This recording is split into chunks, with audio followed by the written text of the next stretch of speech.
Good afternoon, all you fabulous people. Just got done talking with Riddler Man. Just did a little podcast, which sparked me to want to do a little bit of a different one, a video. I'm gonna go over some of the cards I think are undervalued at the moment, and kind of discuss the rainbow foil policy and kind of long-term buys. I think, in my opinion, there's quite a few here. This is a different video. Just wanted to preface that it's not really the spikes and the downs of the market like we normally do. But anyway, Fyendal's collection, code JCH gets you a free month of premium. Sub count up to 454. We made it to 450, boys. Halfway to 500. Let's keep it going. And let's get into the video. Wanted to start off here. This, I believe, Light and Shadow, we know Monarch 3 is coming, and a lot of the heroes, both Light and Shadow, are not the top of the meta. Prism, I think, is the closest we have, our new Prism, and everybody else, I think, is down in the middle of the pack or the bottom of the pack. So I expect Monarch 3 to bring some pretty big power to these heroes, and probably, if I had to guess, some new heroes. We'll see. The Figments right now I think are dirt cheap. These are like one per box, if that. They're pretty hard to pull. The non-foil ones on average are under like $5 or under. The protection one is the best one by far, and it's $8. But this one made it all the way up to like $30, I believe, not too long ago. Yeah, so $25-$30. So $8, basically a third of what the price was previously. Seems like a pretty good buy. Dusk Till Dawn also had a smaller print run of, I think it was 170 boxes or 170,000 boxes. Shadow Realm Horror, I think, is a really good card. Olivia, I think, is just on the cusp of becoming disgusting, so watch out for that. Same with Slithering Shadowpede, really good card as well. Both under $2, I think, for a playset. About $5.50 or $6 seems like a really good pickup. Bolton, the Bannerats are kind of popped, the two good ones, because of the Bolton Armory deck. So I suspect those are probably, you wait for those to cool off a little bit. But there's some other stuff in here that I think is pretty good, like Shading Death Hydra, I think, is a good card. It just doesn't have a home right now in Livia. Eloquent Eulogy is really good in Vinset. Vinset's not that great at the moment. I think 80 cents for... And this is a expansion slot card from the most recent set, which is crazy. Part the Mistveil also... or Shadow Realm Horror, also from Part the Mistveil. Really good pickup, I think, at $1.70. Banner Out of Protection, I think, is criminally cheap at the moment. If you're going to be running Bolton into an all-arcane meta that's coming up, or at least all-arcane set, I think Banner Out of Protection at 25 cents is a good pickup, especially if you're a newer player and just got the Armory deck. This is a great sideboard slot that you can swap in.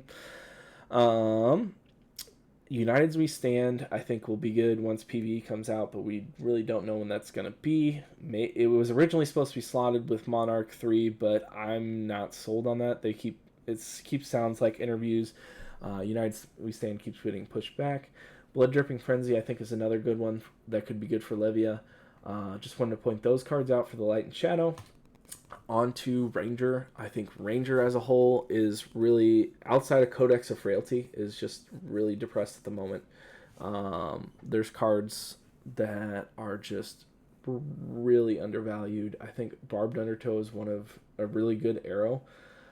Just doesn't have a good way to get aim counters, really. That's the one, right? Yeah. I think there will be an aim counter build coming soon. They keep adding stuff with aim counters, so I think Sand Scour seems like a pretty good pickup. The Azalea deck also kind of focused on aim counters. Remorseless, really good arrow, is $11, which is the most expensive one. Codex of Frailty is $66, which is the cheapest it's been in a minute. Red in the Letter is an Arcane Rising Majestic, so it's really hard to pull, but for $4 seems pretty good. Perch Grappler's really good. Battering Bolt as a popper for one of the few popper arrows at $4.50 seems pretty good. Seek and Destroy, one of the better buff cards, pump cards, really good. $2.50. Judge, Jury, Executioner. This is Heavy Hitters expansion slot card. $1.50, $1.60. Seems pretty good. It's a legendary one, though. It's Murky Water. Riptide is getting better and better. I just think he doesn't have the following at the moment. I think Riptide on February actually has one of the better win rates across the board. I'd watch out for Riptide. He keeps getting expansion slot card after expansion slot. So Part the Mistveil expansion slot card at $1 seems really good. Heat Seeker, really good arrow for 50 cents. Reel In is an expansion slot card at 25 cents. I think that's worth 75 cents for a playset to just have in case it goes. Lastly, of the classes that I kind of wanted to cover is Guardian. Guardian had a lot of very powerful cards for a long time. They just have a rough start, and we know we're getting Guardian Mastery Pack Guardian next year. So I'm guessing Guardian will become pretty good at that time. So now would be the time to pick up your Guardian stuff before it becomes too powerful again. Spinal Crush at $2.60. I don't think this card can really get outvalued. It's a really good. It stops your opponent from going again, which lots of people like to do multiple things in a turn, not just one action. Pretty much Guardian's the only one that likes to do one action. So 9 power attack with 3 block, and it's 5 power pay. Seems like a really good card. Starstruck Bravo Specialization. When Bravo was doing good after Dusk Till Dawn, this card was like $20. It's down to 5. It's the cheapest it's ever been. Dusk Till Dawn, I think, as well as Bright Lights, there wasn't many buyers on it. Terra Sunder, this was a $5 card for a while, but this card seems really good in Betsy. Really, any Guardian. It's a blue black 3 that gives you disruption. What other things we got here? Let's go to the next page. I think that pretty much covers it. Tectonic Rift, I think 50 cents. This is a Bright Lights expansion card. Clearly, LSS had a plan for this. The expansion slot cards typically have a pretty strong purpose. There's a few exceptions, but typically when LSS prints an expansion slot card, there was a reason for it. So 50 cents for something that hasn't found a home yet seems pretty good for expansion slot. And I think that's about all I want to cover here. Pulverize seems pretty good at $2.75. The second biggest attack in the game, minus I think a Cosmic Awakening now. Pretty good card. You can heave it and it becomes easy to play. On to Marvels. Uprising. I think most of these Marvels are undervalued. We know Draconic Illusionist is coming back to the meta.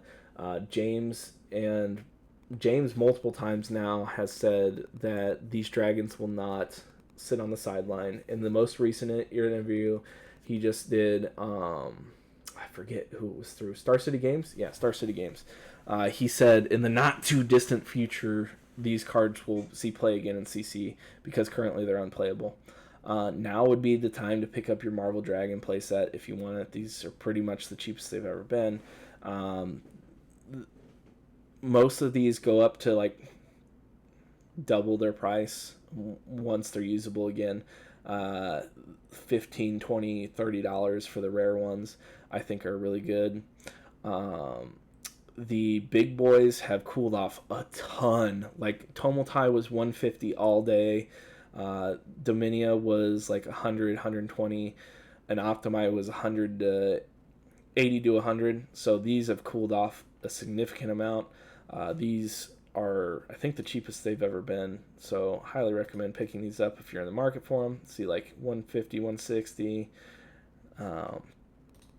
I don't think they're going to get much lower than that.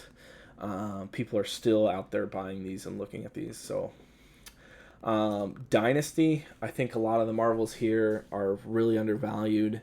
These are incredibly hard to pull.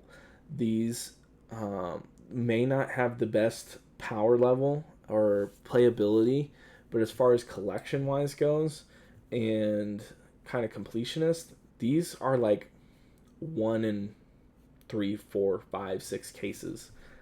They are rare. Watching Master Said Madness open Dynasty was like, wow. How is a multi-case hit not even the price of a box? Um, I think the Crown of Dominion is the cheapest it's been. I'm kind of in the market for this, but I don't want to spend. um, yeah, it's the cheapest it's been for in a year. Um, but a lot of these other ones, I think, are too cheap. Season Savior, $25. Blazing Yori, $25. Rock, $26. Battle Axe, $36. All of these seem like a pretty good pickup. Cheaper than a box, basically, in most of these cases. And then the big boy Marvels are 2 boxes or 3 boxes, which is crazy. Emperor, there's only 403 of these on the market, roughly, which is crazy. I just picked up mine. Woohoo. Then we've got. Okay, we're on to legendaries. The rest of this will be legendaries. Welcome to Wraith legendaries and Arcane Rising legendaries are incredibly cheap. Scabskin leather rainbow foil, $25. Like Braveforge Bracers, $30. Tekla Foundry Heart, $20. Tectonic Plating, $21. Arcanite Skullcap, $32. I think Stormstriders is a bit inflated, but it's probably still fair. These 3 from Arc, I think, are pretty fair and pretty average of where they've been. Fyendal Spring Tunic at $110 for a rainbow foil is criminal, considering the non-foils are literally $100. Mask of Momentum, I think, is the biggest steal here. This card was always $70 to $120. This is the lowest I've ever seen it. I've been in the game about 2 years now. Actually, really a lot of these, all of these are about the lowest I've ever seen them. If you don't have them, they are great. At this point, they're value power pieces. These are like 9.5 power out of 10. The only thing that are outvaluing them are like situationally. Like Skullcap is being replaced by Crown of Providence and Balance of Justice, but we have an all arcane meta coming in, and it has AB3, so this has gone up a little bit. Tekla Foundry Heart. These are 1 for 4 boxes at the time, and the boxes are not that available anymore. Like Arcane Rising is like $100 a box. Welcome to Wraith is still pretty available at like, I think it's 60 or 70 a box, but these are the original sets. There will come a day when these will not be this price anymore. It may be a year from now, it may be 5 years from now, but these are the lowest I have seen them in the 2 years I've been in the game, and they still see play. Scabskins is still seeing play. Braveforge Bracers is still seeing play. Tekla Foundry Heart is still seeing play. Tectonic Plating is still seeing play. Like, all of these are still seeing play, and they're cheaper than a lot of other cards. Anyway, I think these are a good long-term pickup, especially after the Rainbow Foil reprint policy. These are protected. There will not be another Rainbow Foil printed of these other than potentially an alt art, but I don't see that in the near future. And the only thing they've really reprinted in alt arts is like Calling and Pro Tour and Nats promos kind of thing that are situational to that event. I don't foresee them printing L's. Most of them have been Majestic or under. So just keep that in mind. Carrion Husk. The Rainbow Foil. We know Monarch 3 is coming out again. $57 for the Rainbow Foil is too cheap. This card is the best Shadow chess piece you can pretty much run. Let's look at the cold foil. Cold foil is 100. I think you hold off on that a little bit. The rainbow foil, I think at $56 is a good pickup. Flame Scale Furnace, we know Draconic Illusionist is coming back. We'll see how reliant on this, but this is a very good chess piece. Helps a lot of the Draconic heroes do some crazy things, especially with Tome of Fyendal, or not Tome of Fyendal, it's Tome of Imperial Flame. Can now do some really crazy things with this chess piece. It blocks 3 over a course of a game, and it gains you a lot of resources. Shiana, $40 for a... This is a 1 per... A legendary for crew is 1 per 2 cases. So for the least printed set, a rainbow foil hero legendary, $40 for basically is too cheap. Hyper X3, both the rainbow foil and the extended art are too cheap. Any of the rainbow foils basically under $10 I think are a pickup. That's less than like an eighth of a box. Absolute steal. But the cold foil especially I think is a steal. $38 for this very collectible piece. It looks really good. It just doesn't have a home at the moment. Max isn't doing very well, which is the main user of hyperdriver tokens at the moment. Not to being said that it won't be used in the future, but I think this is a key piece off of their extended art. Heart of Ice, we know they aren't ignoring ice, they are delaying it further. Haven't really heard anything from James or crew on ice. All we've kind of heard was it's going to be different when it comes back. But Heart of Ice is a good thing. It also has AB on it, so I foresee this card being pretty good in the near future. We'll see when ice comes back, but it is an ice equipment, so you can use it on any ice hero. So we'll see when it comes back. Same thing with Coronet Peak, ice hero. Basically discard a card or pay for a card. Seems pretty good. Soraya, the rainbow foil is $5 for a legendary. Enough said. Same thing with Emperors, $3.50. The cold foil is $10. I think those are too cheap as well. Thank you guys. Hope you guys have a fantastic Friday, and let's keep on gaming.